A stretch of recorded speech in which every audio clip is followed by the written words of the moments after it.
বন্ধুত্ব অর্থহীন।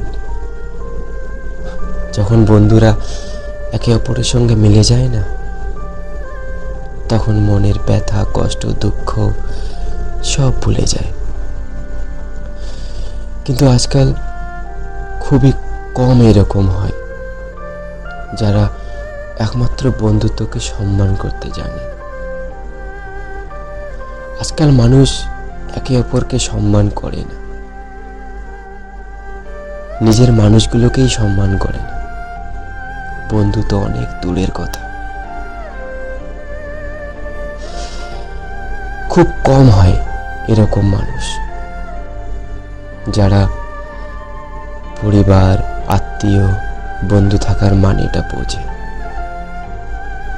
যারা সম্পর্ককে সম্মান করতে জানে।